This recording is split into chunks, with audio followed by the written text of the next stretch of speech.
guys, welcome to my channel. My name is Alice. I go by Hello Alice here on YouTube and I make art videos. And today I decided to create another bullet journal video because I had a really great response to my first bullet journal video. You guys seem to really like it and find it helpful, so I decided to go ahead and make a second bullet journal video because it was highly requested. So assuming that you guys continue to like these videos and find them inspiring, then I will probably continue them at least throughout this year, showing you my setups for each month, and if I have any other tips or like extra things related to bullet journals, I'll throw those in as well. I think that it does fit because it is more of an artistic thing, and like I said, I had really good response from you guys, so hopefully you're excited for this video.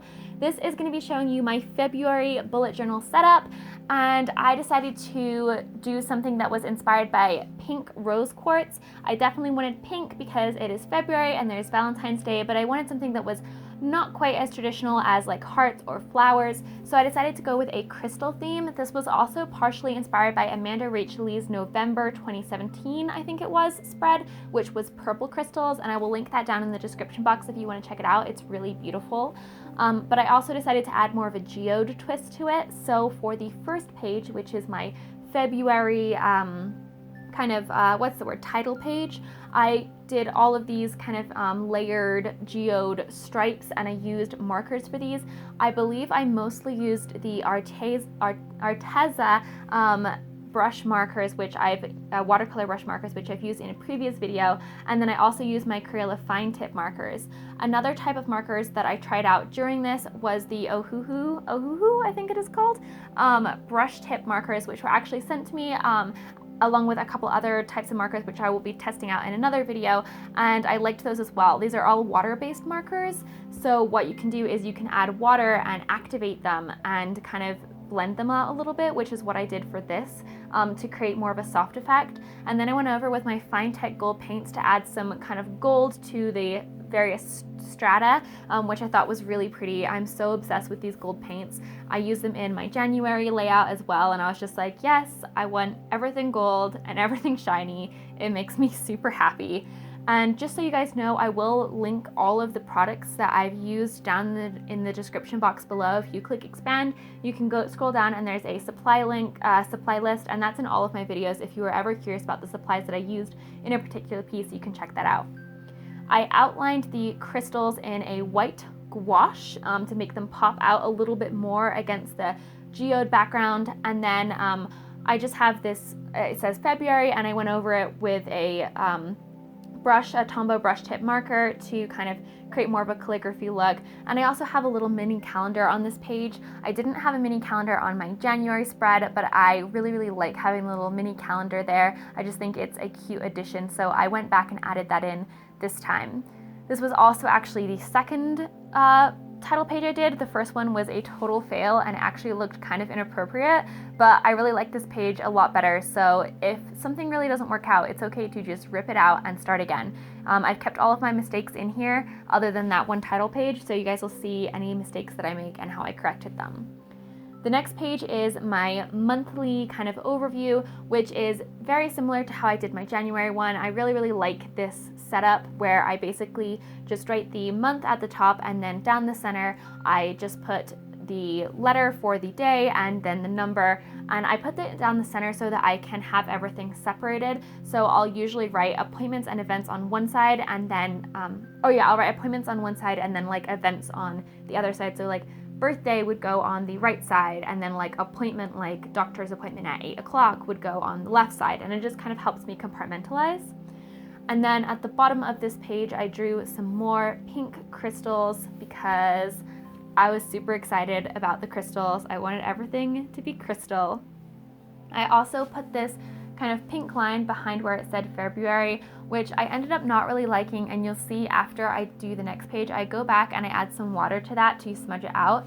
It's okay if you don't like something in your bullet journal, and sometimes you can kind of go back and change things or alternate things to make them work the way you want them to. It's your bullet journal and you should be happy with it, especially if you're going to be using something for a month or for a year. So make the edits that you need to make if you're not happy with how things turned out. As I'm filling in these crystals, you can see I also added in some purple for variety, and these little white pens that I'm using, those are the Ohuhu ones. I really liked them. They weren't quite as fine tipped as the Tombow ones, but I thought they blended out pretty similarly, and they were really good. They come in like a really big package, so that's really good if you're looking for a lot of colors for relatively inexpensive. So the next page is it's kind of like it has my chores on it, and it has a next month little mini calendar, and then I also have a section for goals for the month. And I decided to make these giant gems. I thought this was a really, really cute idea, and I was super excited about it. So I made these big giant gemstones to hold everything, like all of the content and information. And then the way that I decided to do my titles this time around, I didn't want to do calligraphy. I just wasn't really feeling it. So I did a very simple kind of block letter with small serifs, because I think it looks pretty and it was really quick and easy to do.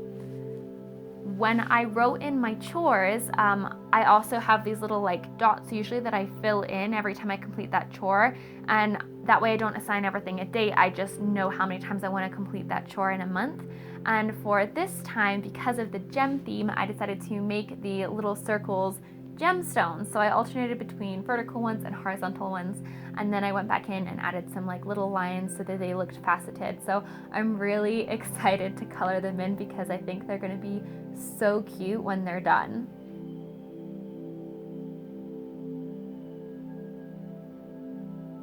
I also went in with the Arteza brush markers, and I added in some color to these gemstones. I kind of made them a little bit different, so I have the middle one a different color, and but still pink, so there's just subtle variation in there.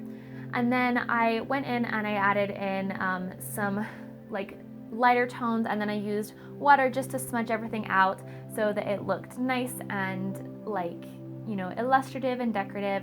And I also used some white pens to add in some highlights for some pretty shine. And like I said, this is me going back to the monthly page and just kind of touching it up a little bit so that it looks nice.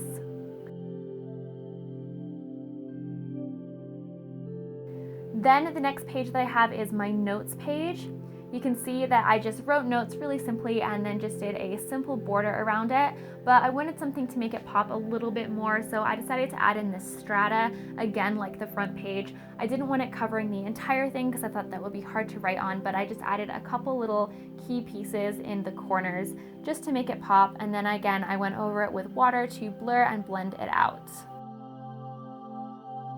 Over on the right side of the page is something I'm super excited about. This is my mood tracker for the month, and what I decided to do was I decided to create geodes, and each layer of the geode I would fill in with a different color for the day and for the mood that I was feeling that day. So I did go and label these with all of the days, I just didn't record that. I'm so excited to see what this looks like when it's done. I also changed a little bit how I did my moods. Instead of having a bunch of different moods, I just did best, good, average, meh, and bad, and I did it as a scale so that all the colors kind of relate together. This way I have to carry less colors, and I also think that it will look nicer at the end when they're all together. In the January spread, I had a money tracker, but I have decided to try tracking my money digitally this month. So I didn't do that, and I skipped right to my first week of January. This is a vertical layout. It's something that I did in my bullet journal in January, like last week, and I really, really loved this layout. So I decided to recreate it. And basically the top half is all of the days, and then the far right column is Saturday and Sunday, because I like to have a full day for both Saturday and Sunday. I don't like to combine them and have things shorter, because I actually do a lot on the weekends, so it's always really hard for me when a planner has the Saturday and Sunday and it's like there's less room, and I'm like, I do more stuff on Saturday and Sunday, I need more room. And then underneath I kind of have all the information that I need. So I have a little section for next week. I have a little mini calendar with the week highlighted and kind of the dates of the week. And then I also have my mini tracker. I prefer mini trackers over large monthly trackers. And then a little note section. And then I just filled in the excess area with gemstones. And then I started coloring everything in with all the different markers that I've been using throughout. And you can see that I made a mistake during this. I drew this pretty pink line underneath, like to separate the top and the bottom because I like to be able to kind of separate things out that way. And I put this pink box on that I ended up hating, so I ended up painting it over with white gouache and just kind of fixing it that way. I also put these little pink lines at the bottom where I can write the times that I'm at work for, but I accidentally put those on Saturday and Sunday, so I just used some whiteout tape to correct those. So this is my finished bullet journal. This is just a flip through. Hopefully you guys like it. If you did like this video, don't forget to give it a thumbs up. If you want to see more bullet journal videos from me, if you recreate anything that you saw in this video, please tag me on Instagram. I would love to see it. My username is @HelloAlice. And don't forget to like and subscribe. Come join the Wonderland fam today. We will be so happy to have you. And as always, thanks for watching and have a great rest of your day. Bye guys!